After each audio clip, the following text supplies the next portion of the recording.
Good morning students. आज अपन plant physiology में photosynthesis की काम पाथवे के बारे में पढ़ेंगे। जैसा कि अपन ने पिछले जो वीडियो हैं उसमें CO2 फिक्सेशन के दो पाथवे पढ़ लिए हैं, C3 साइकिल एवं C4 साइकिल। तो ऐसे ही तीसरा जो पाथवे है CO2 फिक्सेशन का वो है काम पाथवे। ये कर्सुलियन एसिड मेटाबॉलिज्म भी कहते हैं इसको। तो कर्सुलियन एसिड मेटाबॉलिज्म जो पाथवे है वो सकुलेंट जो प्लांट हैं उनमें पाया जाता है। उनमें क्या होता है, कुछ प्लांट एनाटोमी में डिफरेंस होता है अन्य प्लांट से, कि उन प्लांट की जो मेसोफिल सेल्स हैं वो अधिक होती हैं और उनमें श्लेष्मा भरा रहता है। इसके अतिरिक्त उनके अंदर रिक्तिकाएँ हैं वो भी बड़ी होती हैं। तो ऐसे जो मांसल पौधे होते हैं उनमें वाष्पोत्सर्जन की समस्या से निपटने के लिए उनके जो स्टोमेटा हैं वो रात को खुलते हैं। वो दिन में प्राय बंद रहते हैं या आंशिक रूप से खुले रहते हैं। अतः उनमें जो फोटोसिंथेसिस की क्रिया होगी उसके लिए जो पर्याप्त मात्रा में जो CO2 है वो उनको रात को मिलती है। तो रात को जो CO2 है वो कार्बनिक अम्लों के रूप में संग्रहित हो जाती है क्योंकि रंध्र रात को खुलते हैं तो CO2 का आवागमन रात को होगा। तो रात को जो CO2 बनेगी, रात को जो CO2 ली जाएगी रंध्रों के द्वारा वो कार्बनिक अम्लों में चेंज हो जाएगी। और दिन के समय यही जो कार्बनिक अम्ल रात को जो बनते हैं उनका डीकार्बोक्सिलेशन होता है और इससे CO2 का विमुक्तन होता है और उस CO2 से कार्बोहाइड्रेट का निर्माण होता है। कार्बोहाइड्रेट का जो निर्माण है वो सेम C3 साइकिल की तरह ही है, लेकिन अंतर इसमें इतना ही है कि डायरेक्ट C3 साइकिल के अंदर जो एंजाइम है वो उस CO2 को डायरेक्ट, जैसे RUBP ग्रहण करता है तो RUBP डायरेक्ट उसको ग्रहण नहीं कर सकता। तो क्यों? क्योंकि ये जो रात के टाइम में रंध्र रात को खुलते हैं तो CO2 की जो उपलब्धता है वो रात को होगी। तो इस समय क्या होगा, ये जो दिन और रात में इसमें अलग अलग क्रियाएं होती हैं सकुलेंट जो प्लांट होते हैं उनमें। तो सबसे पहले क्रूसिलेसी फैमिली के अंतर्गत ये जो ऐसा पाथवे देखा गया, इसीलिए इसको कर्सुलियन एसिड मेटाबॉलिज्म या काम पाथवे भी कहते हैं। तो कर्सुलेसी फैमिली के अलावा भी ये एंजियोस्पर्म के 26 फैमिलीज़ के अंतर्गत ये पाया जाता है। जैसे कर्सुलेसी के अलावा कैक्टेसी है, ऑर्किडेसी है, लिलियसी है, एस्क्लेपिडियसी है, ब्रोमिलियसी है, यूफोर्बियसी है, ये कुछ फैमिलीज़ हैं। इसके अलावा ये कुछ टेरिडोफाइट और कुछ जिम्नोस्पर्म में भी काम पाथवे पाया गया है। तो अभी अपन इसमें इसकी मैकेनिज्म पढ़ेंगे कि CO2 फिक्सेशन की मैकेनिज्म क्या, क्रिया विधि क्या है इसकी। तो क्या होता है, इन प्लांट्स में रंध्र हैं वो रात्रि में खुलते हैं, ठीक है। तो पत्तियां रात को क्या करेंगी, CO2 का अवशोषण करेंगी रंध्रों के द्वारा।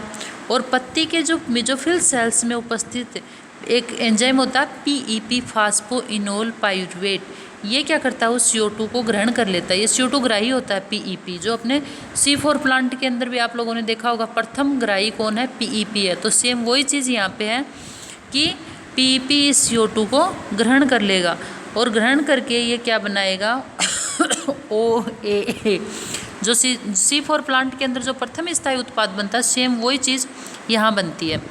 अब ये जो OAA है ये बनना कब हुआ, रात के टाइम में। तो ऑक्जेलोएसिटिक एसिड का निर्माण हो जाता है जो इनके कोशिका द्रव्य में उपस्थित होता है। अब क्या होगा, ये ऑक्जेलोएसिटिक एसिड है ये मेलेट में चेंज हो जाता है और पर्णमध्योतक कोशिकाओं की जो वैक्यूल्स है उनमें संग्रहित होता है। इस प्रकार रात में जो CO2 बनी उसको मेलेट के रूप में संचित कर लिया जाता है। तो वो कार्बनिक एसिड रात को क्या बना, मेलेट बना। दिन के टाइम में अलग से अभिक्रियाएँ होंगी। दिन के टाइम में क्या होगा, जो मेलिक अम्ल है वो रसदानियों से बाहर निकल के कोशिका द्रव्य में स्थानांतरित हो जाता है वापस। और इसके जो डीकार्बोक्सिलेशन से कार्बन डाइऑक्साइड मुक्त हो जाती है, यानी इसका डीकार्बोक्सिलेशन होता है जिससे CO2 निकलती है। ये CO2 है क्लोरोप्लास्ट में विसरित हो जाती है। यहाँ से केल्विन साइकिल द्वारा कार्बोहाइड्रेट का निर्माण होता है। तो इसमें क्या हुआ कि मेलिक अम्ल के ऑक्सीकरण के फलस्वरूप पायरुवेट बनेगा। और पायरुवेट जो बना वो एक एंजाइम है डाइपिनेज, उसके द्वारा पीपी में चेंज हो जाएगा। पीपी का शर्करा, स्टार्च और अन्य यौगिकों में स्थानांतरण हो जाता है और कुछ मात्रा में श्वसन में प्रयुक्त हो जाती है। इसके अलावा इस चक्र में सबसे महत्वपूर्ण बात क्या है कि CO2 स्थिरीकरण की क्रिया रात में होती है और CO2 के अपचयन की क्रिया दिन में संपन्न होती है। और ये दोनों ही क्रियाएं एक ही कोशिका में संपन्न होती है। जैसे डार्क और मतलब रात और दिन में होती है, लेकिन एक ही सेल के अंदर होती हैं। जैसे जो मेलिक एसिड बना वो वैक्यूल के अंदर था। मेलिक एसिड दिन के टाइम में वैक्यूल से बाहर साइटोप्लाज्म में आ गया। साइटोप्लाज्म में क्या होगा, साइटोप्लाज्म में C3 साइकिल चली और उससे क्या हुआ, वापस पीपी बना, वो वापस, और जो ये क्लोरोप्लास्ट में C3 साइकिल चली। इस तरह से ये जो प्रक्रिया है ये लगातार होती रहती है। अब क्या होगा, दोनों एंजाइम एक ही कोशिका में होते हैं और मेलिक अम्ल का संग्रहण रिक्तिकाओं में हो जाता है। इसके अतिरिक्त पीपी कार्बोक्सिलेज जो एंजाइम है वो दिन के समय निष्क्रिय रहता है। इस वजह से दिन के समय जो श्वसन क्रिया में जो CO2 बनती है उसको पीपी ग्रहण नहीं कर पाता है, जो CO2 के प्रति बंधुता प्रदर्शित नहीं करता। पीपी जो होता है वो CO2 के प्रति बंधुता प्रदर्शित नहीं करता।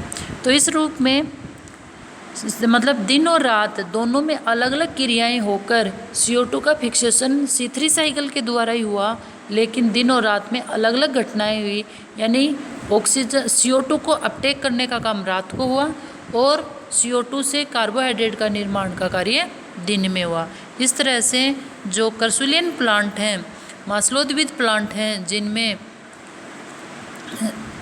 वाष्पोत्सर्जन की समस्या होती है, यानी जो एक तरह से मरुद्भिद प्लांट होते हैं, तो वाष्पोत्सर्जन की समस्या से बचने के लिए इनमें इस तरह से जो रंध्रों में अनुकूलन है कि रंध्र रात को खुलते हैं, दिन में बंद रहते हैं या आंशिक रूप से बंद रहते हैं, तो इस अनुकूलन की पूर्ति करते हुए इनमें दिन के टाइम में फोटोसिंथेसिस की क्रिया संपन्न हो जाती है जो रात के टाइम से शुरू होती है।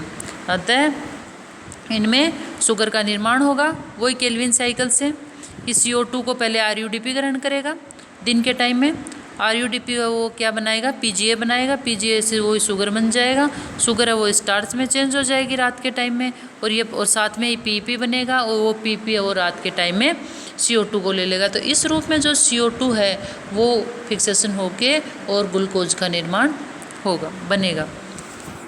धन्यवाद।